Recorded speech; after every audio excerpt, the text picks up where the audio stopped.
It all began as an ordinary day in September. An ordinary day in Raccoon City. A city controlled by Umbrella. No one dared to oppose them.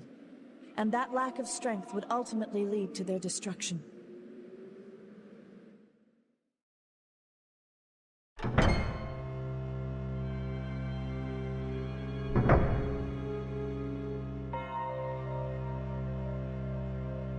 On March 22nd, 1996, horror gaming as we knew it was changed forever with the release of the original Resident Evil. Gamers around the world were captivated by the world and characters crafted by the team of director Shinji Mikami, and who couldn't be sucked into the world of the gothic Spencer Mansion and fall in love with the Star's Alpha team, as goofy and hokey as their dialogue was. Oh, Barry! That was too close. You were almost a Jill sandwich. You're right. RE changed the survival horror genre forever, and many games, even to this day, are still trying to emulate its success. But did the series itself keep the train chugging?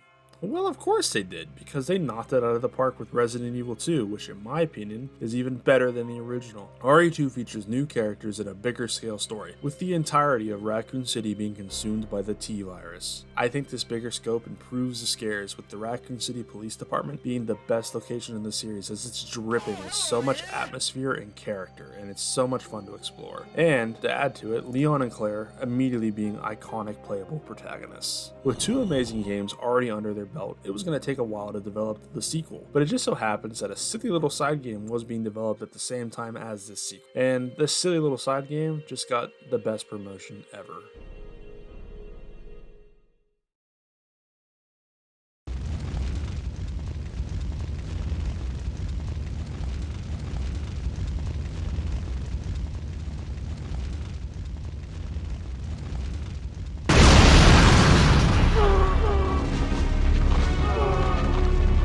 Resident Evil 3 Nemesis was originally developed as a side game to hold fans over while the true Resident Evil 3, Code Veronica, was being developed, as well as the next-gen RE title that would become Resident Evil 4. Capcom, however, didn't want fans to wait for years while these new games are being developed, so to get a new game on the PlayStation to complete their trilogy, what became Resident Evil 3 Nemesis was upgraded to a main series title. Completing the story of Raccoon City, the developers over at Capcom decided to make this game a prequel, with it taking place in the days before RE2, as well as taking place afterwards. When deciding who will be the protagonist of this new side story, they decided on RE1 protagonist Jill Valentine. She was chosen because Claire and Chris Redfield were being used for Code Veronica, and Leon was getting drunk as all hell again, or something. I don't know what he was doing. I think they were using him for RE4. Jill's final escape from Raccoon City really expanded the scope of the world. While its two predecessors were in smaller, more condensed settings, RE3 brought us into the streets and had a variety of set pieces and locations not seen before in the series. The game was also more action-oriented, with new features like 180 quick turns and dodges adding a fluidity to the combat, as well as the ability to make choices in key scenes and gameplay that adds replay value for future playthroughs. There's also a great roster of characters, with Jill herself evolving from her more inexperienced nature in RE1 to being a battle-hardened and mistrusting woman who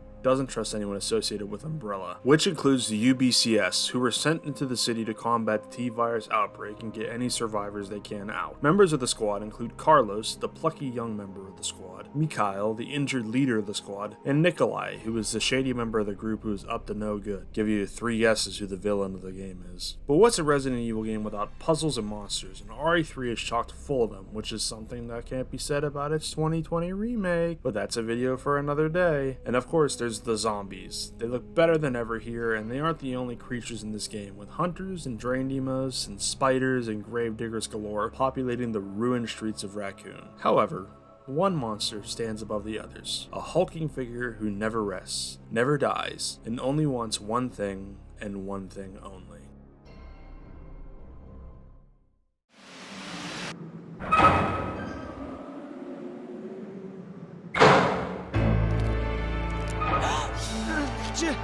Jill! Brad! We've gotta...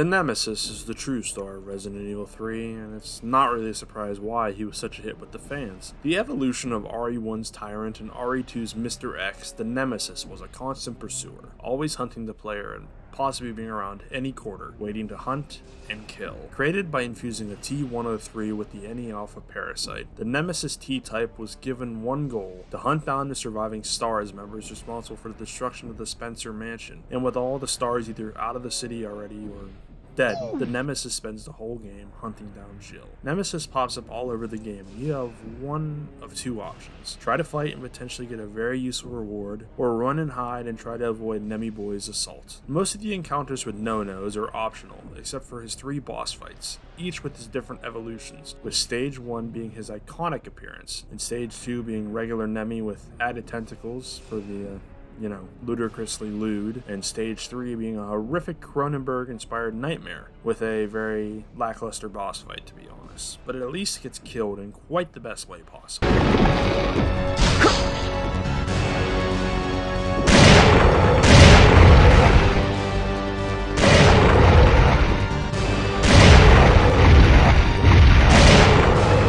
want stars?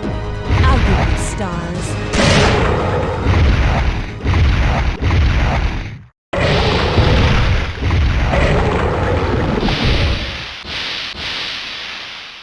Once you kill the blob who ate everyone, you can escape Raccoon City as it's getting nuked, either with or without good old Barry, as Jill declares revenge on Umbrella. However, dear viewers, this is not where the story of RE3 ends, as there's way more goodies to unpack.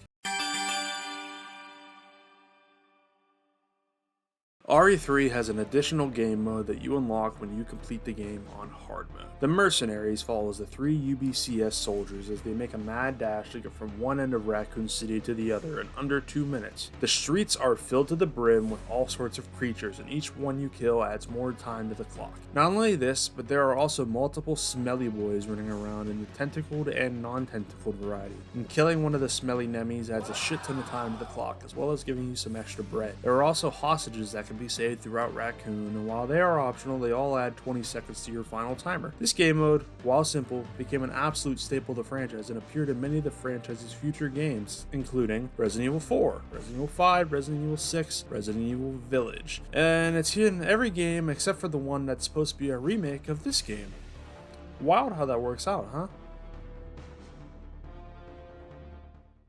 Looking back on its 25th anniversary has really given me a brand new perspective on how much I love the original Resident Evil 3. What went from being an insignificant side game became one of the best games in the entire series, if not the best. It influenced so much on future games of the series with action, horror, and the Mercenaries mode, and all sorts of things that this game first started. Honestly, if you play this game for anything, do it to experience the true terror of the Nemesis firsthand, because he is, without a doubt, the best monster the series has ever created, and he's never scary again after this. Trust me, I know. So yeah, give Resident Evil 3 Nemesis a try.